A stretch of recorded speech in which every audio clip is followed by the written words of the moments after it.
பார்த்து கொண்டு இருப்பது உங்கள் கௌசிகா ரிவ்யூ. சரி வாங்க வீடியோக்குள்ள போய் என்ன நடக்க போகுது அப்படின்னு சொல்லிட்டு பாத்தீங்கன்னா, வெண்பா குட்டியை கடத்தணும்னு நினைச்சா அடுத்த செகண்டே யாரா இருந்தாலும் சரி நிறுத்திடுவோம் பாத்துக்க அப்படின்னு சொல்லிட்டு இருந்தாலும் ஒரு பக்கம் அப்படியே சும்மா ஜீப்லயே சும்மா இப்படி ஒரு திருப்பு அப்படி ஒரு திருப்பு அட்டா முன்னாடி போறது நம்ம மல்லி மாதிரியா இருக்கு அப்படியே சுட்டியா சும்மா கலக்குறாங்களேப்பா. முன்னாடி ஓட்டுன்னு போற ஹீரோ யாரு? விஜயா? ஆடா ஆமாங்க, விஜய் ஒரு பக்கம் ஓட்ட, மல்லி ஒரு பக்கம் பின்னாடி வைக்கிற, ஸ்பீட் பிரேக்ல பிரேக் அடிக்க, அடடா என்ன ஒரு ஆனந்தம் தான் கடி மூஞ்சிலுக்கு அப்படின்ற மாதிரிதான் ஒரு பக்கம் சந்தோஷத்தோடய மகிழ்ச்சியோட போயிட்டு இருக்காங்க. இந்த சந்தோஷம் அப்படியே நீடிக்குமா அப்படின்னு சொல்லிட்டு பாத்தீங்கன்னா, ஆசைதான். ஆசை யாரை விட்டது? அதனால இந்த ஆசை ரொம்ப ஒரு பக்கம் பூரிப்பா தான் இருக்கு. ஆனா இருந்தாலும் அது அந்த மாதிரி எதுவுமே நடக்கல. ஏன்னா அதுக்கு முன்னாடி நம்ம தீபிகா அப்படியே புயல் மாதிரி போயிட்டு நம்ம மல்லி விஜய் நிறுத்துறாங்க. ஹலோ மேடம், இது ஒன்றும் உங்களுக்கு டேஷன் இல்லை, நாங்க ஒன்றும் இப்போ குற்றவாளி இல்லை, எதுக்கு எங்களை வந்து நிறுத்தின்னு இருக்கீங்க, உங்களுக்கு வேற வேலையே இல்லையா அப்படின்னு சொல்லிட்டு கேட்க, என்னோட வேலையே இதுதாண்டி, என்னோட வேலையே இதுதான், உன்னை அரெஸ்ட் பண்ணணும், உன்னை ஜெயில தரணும், உன்னை கழித்தணும் வைக்கணும் மவளை, அதுதான் என்னோட வேலை, என்னோட ஆசை எல்லாமே அதுதான், உன்னை அப்படியே சும்மா அள்ளி ஜெயில உட்கார வைக்கணும், அதுதான் என்னோட ஆசை. தப்பு செஞ்ச குற்றவாளி வெளியே சந்தோஷமா சுத்தினும் அதை பார்த்துன்னு வேடிக்கை பார்த்துன்னு கை தட்டி போங்க ராசான்னு அனுப்பிச்சுடுவேன்னு நினைச்சேன். அப்படியெல்லாம் முடியாது என்னால அப்படின்னு சொல்லிட்டு தீபிகா பேசின்னு இருக்காங்க. என்ன மேட்ச், என்ன அளவு, ஒரு அவரை கொட்டி தருதுல, சும்மா ஏதாவது ஒன்று வந்துடுறது பேசினுக்கிறது அப்படின்ற மாதிரி தான் இருக்கு. தீபிகால பாக்குற போது என்னங்க பண்றது, தீபிகாவோட ஆர்வம் நம்மளுக்கு புரியுது. இருந்தாலும் அவங்க கிட்ட சொன்னாலும் அவங்க கேட்க மாட்டாங்க. கேட்காதவங்க கிட்ட நம்ம சொல்லியும் பிரோஜனம் இல்லை அப்படின்ற மாதிரி தான் ஒரு பக்கம் போயின்னு இருக்கு. சரி, இந்த மாதிரி எல்லாம் ஒரு பக்கம் போயிட்டு இருந்தாலும் அதே சமயத்துல மறுபக்கம் என்ன நடக்க போகுது அப்படின்னு சொல்லிட்டு பாத்தீங்கன்னா, நம்ம நாகம் இருக்காங்களா, நாகப்பாம்பு நாகு பார்க்கல ஒரு பக்கம் வா வேண்டா சுத்தி பார்க்கலாம்னு சொல்லிட்டு போவோமா ஊர்கோலம் அந்த மாதிரி சுத்தின்னு இருக்காங்க. அந்த சமயத்துல ரவுடிங்க ரெண்டு பேர் யாருக்கோ போன் பண்ணி, சார் வெண்பா தான் போயிட்டு இருக்கா, தூக்கிட்ட சார் 1 2 3 சொல்லுங்க, தூக்கிறேன் அப்படி தூக்குடாடே, என்னடா கேள்வி கேட்கிற, ஆள் இல்லைன்னா தூக்கடா. விஜய் மல்லியை தவிர வேற யாரு? அந்த நாகெல்லாம் சும்மா செத்தா பூச்சி செவில் மேலே 4 வச்சா போய் ஓரமா வந்துடும், தூக்கி வந்துட்டே அந்த செங்கக்குட்டியா அப்படின்னு சொல்லிட்டு சொல்ல, அப்படியே சும்மா ஒடே போய் நாக அப்படியே சும்மா பிடிச்சி ஒரு தள்ளு.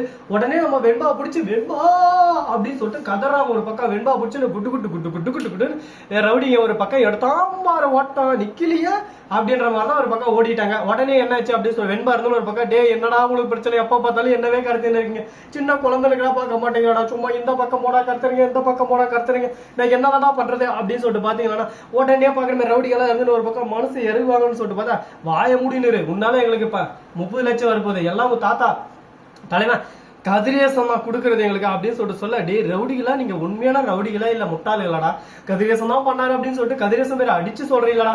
ஆனா கதிரேசன் இதை பண்ணல, என்னடா சொல்ற அப்படின்னு. ஆமாங்க, கதிரேசனுக்கும் விஜய்க்கும் சண்டா மூட்டி விடணும், அதனால கதிரேசன் கோபமாயி விஜய் மேல கேஸா போடணும், கேஸா போட்டா விஜய் போய் ஜெயில களி தின்னணும். இது யாரோட பிளானு அப்படின்னு சொல்லிட்டு பாத்தீங்கன்னா, யாருன்னு என்ன தெரிஞ்சுட்டு ராஜேஸ்வரி தாங்க. ராஜேஸ்வரி இப்படி போய் அப்படி போய் அப்படி போய் இப்படி வராங்க. Okay okay okay okay Rajeswari உங்களுக்கு பெரிய பிக் ஃபேன் ஆயிட்டா ராஜேஸ்வரி. ஏன்னா நீங்க பண்ற ஒவ்வொரு விஷயமும் அப்படியே ஆர்ட்டை டச் பண்ற மாதிரி இருக்கு. அந்த அளவுக்கு ஒரு பக்கம் அப்படியே இப்படி பண்றீங்க அப்படி பண்றீங்க எப்படி எப்படியா பண்றீங்க ராஜேஸ்வரி, உங்களை பாராட்டுறதுக்கு வார்த்தையே இல்லை.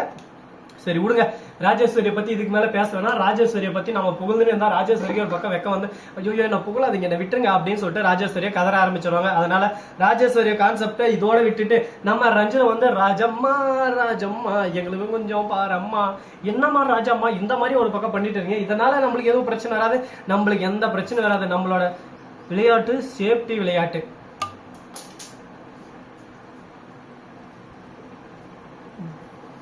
சேஃபா கேம் விளையாடினா போதும், இதுக்கு மேல நம்மளுக்கு எந்த பிரச்சனை வராது. அதை விட்டுட்டு நாம ஒரு பக்கம் அவரை கொட்டையாட்டம் எதனா பண்ணாதான் நமக்கு பிரச்சனை.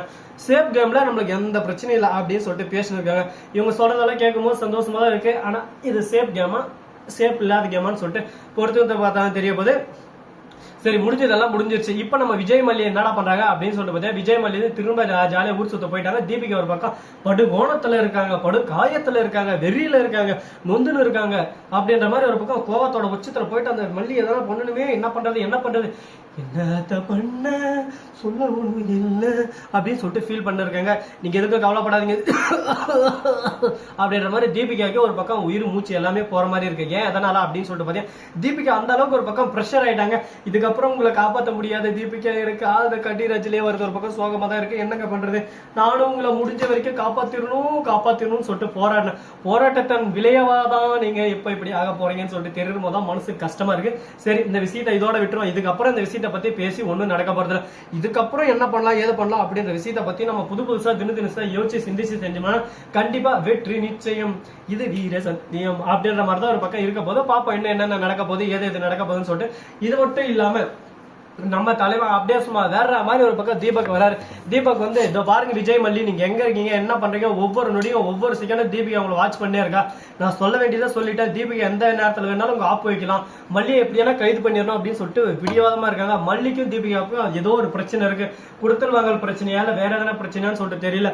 ஆனா மிகப்பெரிய ஒரு போர்க்காலத்துலதான் இருக்காங்க. என்ன நடக்க போகுதுன்னு சொல்லிட்டு தெரியல. கொஞ்சம் மல்லியை கேர்ஃபுல்லா இருக்க சொல்லுங்க. ஏன்னா மல்லி பண்ற ஒவ்வொரு விஷயமும் ரொம்பவே ஒரு பக்கம் இதுவா தான் இருக்கு. நம்ம தீபிகாவை பொறுத்த வரைக்கும் தீபிகா இந்த அளவுக்கு ஒரு கேஸ்ல இறங்க மாட்டாங்க. ஒரு கேஸ்ல இறங்கிட்டாங்கன்னா அந்த கேஸை எப்படியான ஒரு பொய் கேஸ்னா போட்டு அதை முடிக்காம தூங்க மாட்டாங்க. அதனால தெரிஞ்சுக்கோங்க, உஷாரா இருந்துக்கோங்க அப்படின்ற மாதிரி பேசினு இருக்காங்க. பாப்பா என்னென்ன நடக்க போகுது, ஏது நடக்க போகுதுன்னு சொல்லிட்டு. தீபக் உங்களோட முன் இதுக்கு ரொம்பவே சந்தோஷம். நாங்க ஓகே ஏதோ ஒன்று கேர்ஃபுல்லா பாத்துக்கிறோம். இதுக்கு மேல நான் பாத்துறோம். நீங்க ஃபீல் பண்ண வேணும். இந்த வீடியோ பிடிச்சிருந்தா லைக் பண்ணுங்க, கமெண்ட் பண்ணுங்க, ஷேர் பண்ணுங்க, தட்டி விட்டு போங்க. அப்பதான் நான் போறோம் அடுத்த வீடியோ. நமக்கு நிறைய தேங்க்ஸ் ஃபார் வாட்சிங். டாடா சீ யூ. நன்றி வணக்கம். நம்பர் கேட்டிருக்கேன் பாத்தீங்களா, சொல்லி முடிக்கவே இல்லை. அதுக்குள்ள நம்மள கிராஸ் பண்ணி போறாங்க. எதுக்காக அப்படின்னு சொல்லிட்டு பாத்தீங்கன்னா இந்த அளவுக்கு நான் ஒரு பக்கம் எஃபெக்ட் போட்டு பேசுறதுனால என்னோட ஃபேன் ஒருத்தர் வந்து எனக்கு 1 லட்சம் ரூபாய் தரேன்னு சொல்லிட்டு ஆசைப்படுறாங்க. அவங்க கிட்ட வாங்கியதுல எனக்கு எந்த ஒரு ஆட்சேபனையும் இல்லை. உங்களோட ஆதரவோட உங்களோட அன்போட அந்த காசை நான் வாங்கி போறேன். இப்போ வந்து எனக்கு கொடுத்துட்டு போவாங்கன்னு சொல்லிட்டு நினைக்கிறேன். பார்ப்போம் கொடுக்குறாங்களா இல்லையான்னு சொல்லிட்டு. இந்த பாத்தீங்களா வந்ததும் 500 ரூபாய் கொடுத்துட்டாங்க. நோட்டு சரியா தெரியாது பாத்தீங்களா. மீதி காசு எங்க. தேங்க்ஸ் ஃபார் வாட்சிங்.